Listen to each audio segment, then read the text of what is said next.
Well, howdy, howdy, howdy, everybody. Theresa here. Brad's here, but he is in another room indisposed at the moment. It is January 28th, 2016. Thursday morning. It is 10:49 a.m. on this bright, sunshiny, though rather windy day. It is 33 degrees out, but real feel temperature is 44.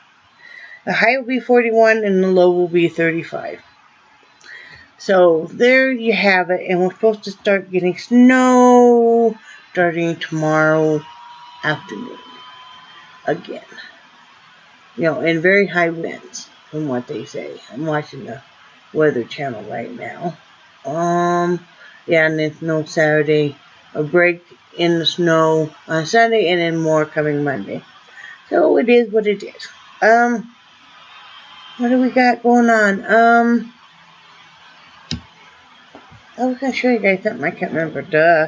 Good thing I made cheat sheets. One thing is I always have these little notes. I make a little note now every morning right before I start the vlog.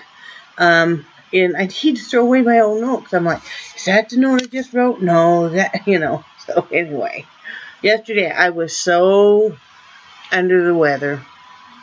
I was so ill and stuff. I know I told you guys I was going to take the day off, and I just had no choice. I just, my stomach was so upset, and I was so congested and stuff. I ended up taking over a 3-hour nap,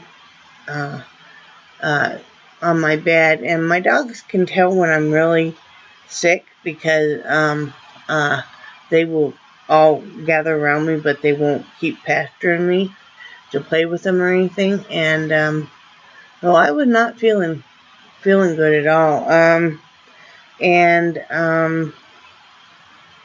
Then when my husband came home, he came home with 3 dozen, and I love carnations. He knows that.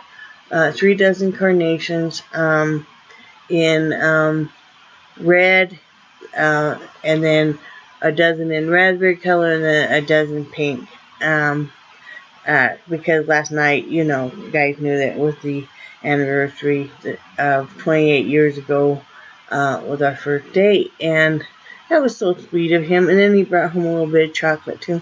That was just such a nice surprise and so sweet of him and stuff. So I'm enjoying them. If you're friends with me on Facebook, you've seen pictures of the flowers.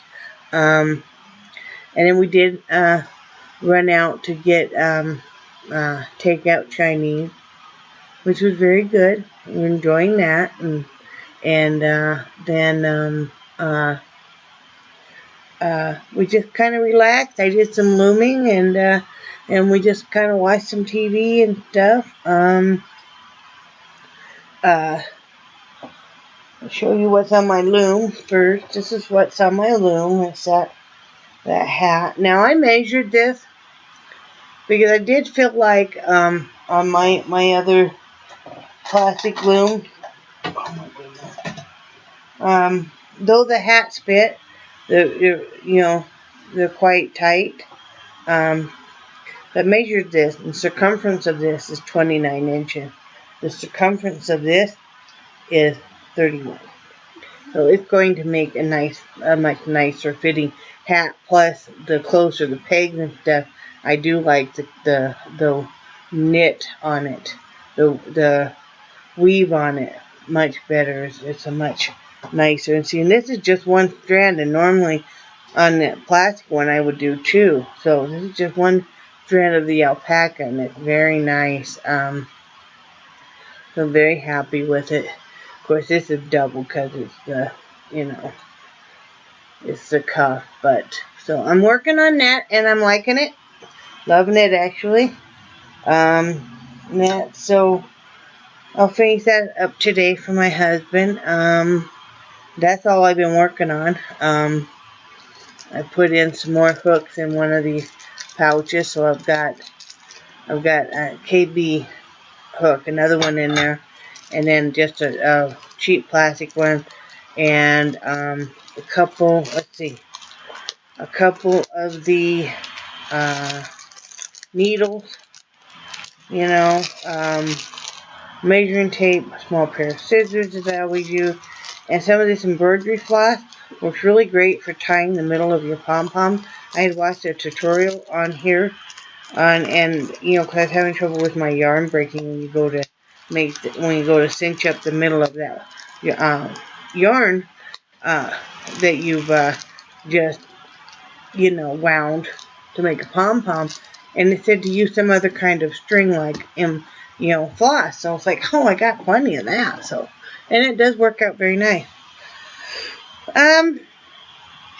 Today we're gonna go into town here in a little bit after we eat our yogurt and run some errands. And then we need to go to Walmart and just get a few little things. We'll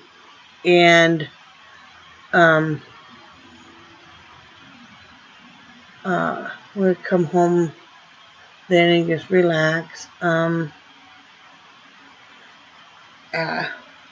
then later on we've got to go downstairs and do some more work. So nothing big. Just enjoying each other's company. Took the breath off today. And what else? That's about it. One of the things I wanted to talk about today's topic is when you do something and it triggers PTSDs of your childhood, unhappy memories, along with memories of feeling safe. Excuse me. For me, mine was I was laying in bed. Brad had already gotten up earlier, so the dogs were not in my room. And I put the covers over my head, and, you know, you just kind of look it up, you know how you do with the covers on your head. And it brought back the feeling of feeling safe and warm. And then it brought back a whole flood of memories of doing that as a child. And first doing that and being on my grandmother's lap, completely covered in one of my great-grandmother's Afghans.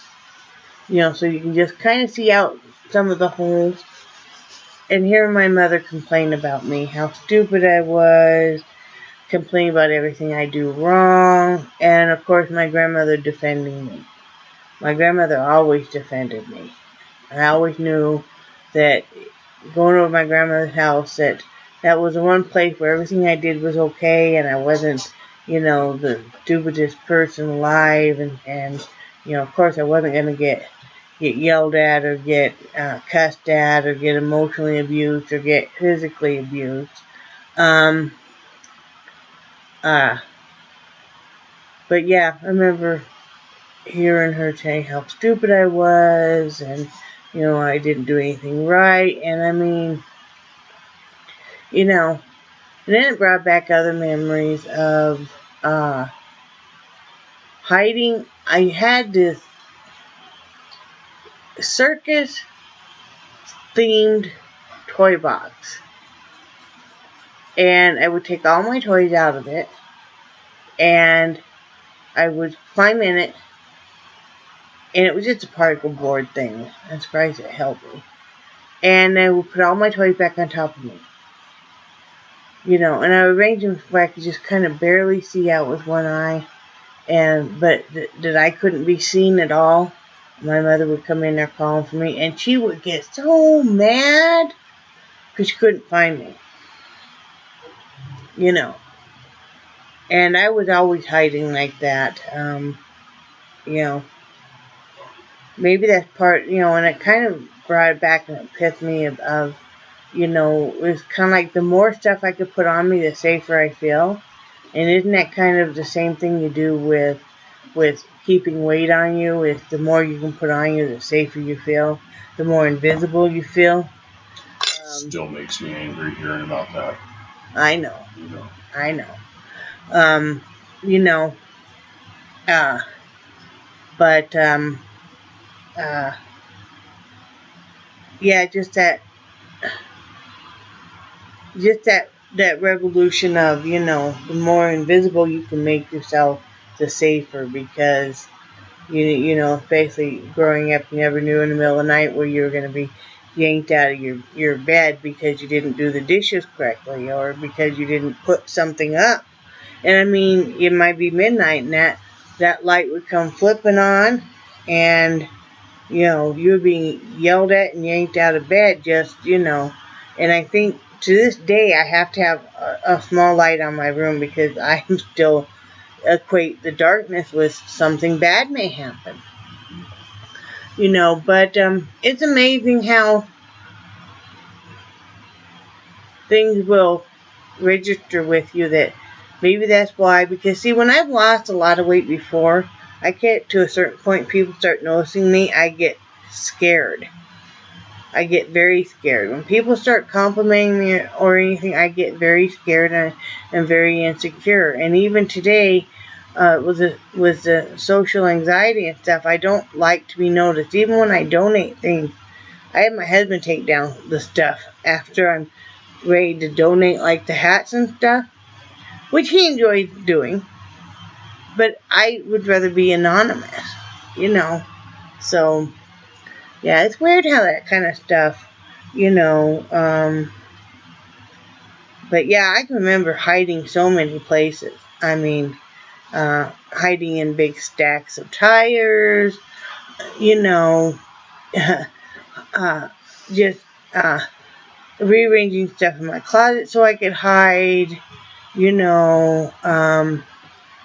yeah, just, there's so many hiding places, and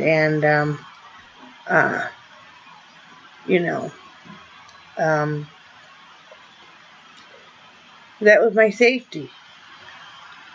If you could just hide in the midst of stuff, maybe then, you wouldn't get your face smeared in urine where you'd wet, or you wouldn't get, a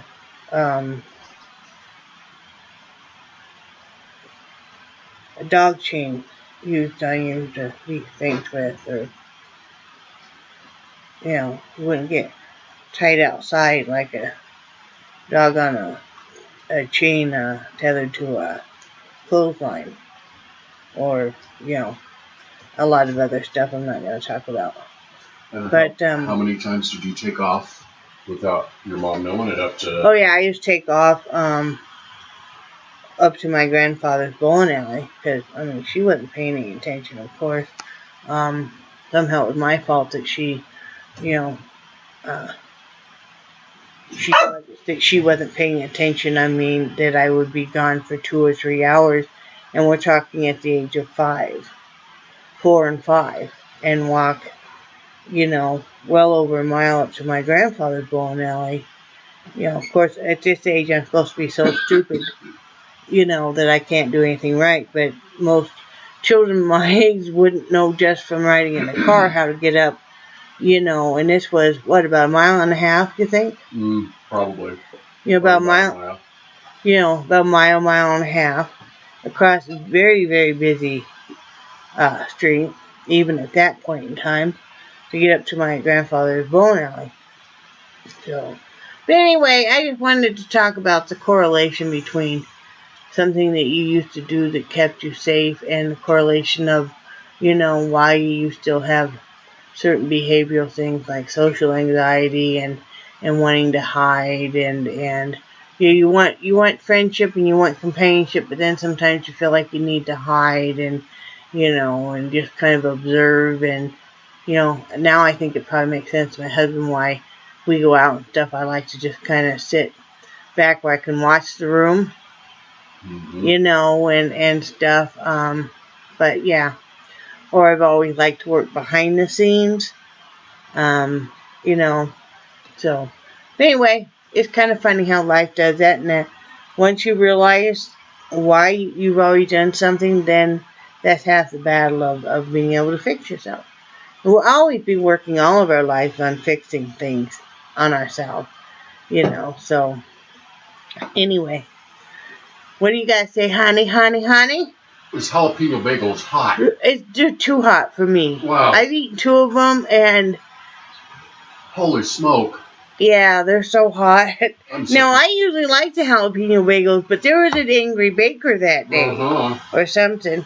And I'm eating my yogurt. But, yeah, so Bradman's off today, and he'd heard my mother recant some of the stories where she thinks the things that she did were so great. And he's just horrified. You know. I know I went through a lot of stuff growing up, but you know the stuff that you had to put up with and deal with, that was inexcusable. Yeah, well, for some reason she always hated me. From before birth on. Yeah. But I enjoy watching other people with their good relationships with their mothers, because that's really a beautiful thing, you know, to know that whatever you do, your mother is still going to love you. I always felt that way about my grandmother. Whatever I did, she was still going to love me.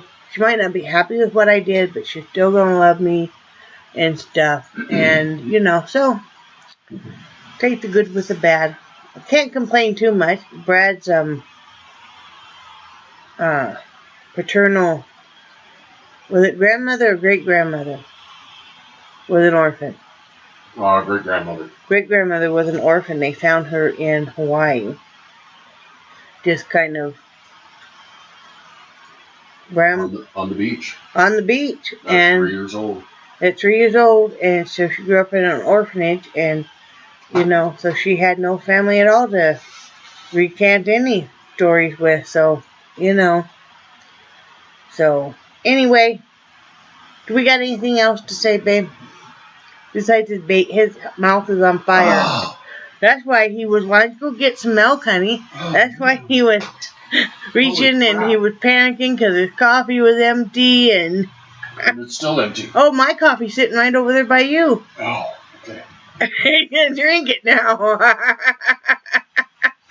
You're going to have to get yourself another cup. Oh, didn't help.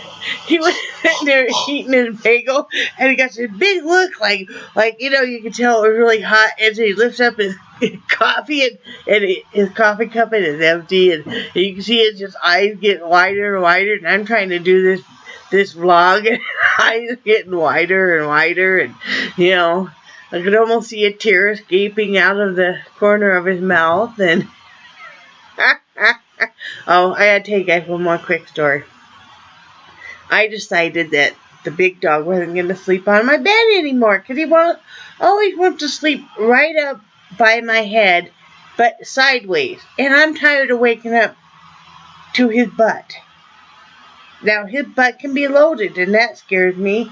And who wants to cuddle up with a big old butt?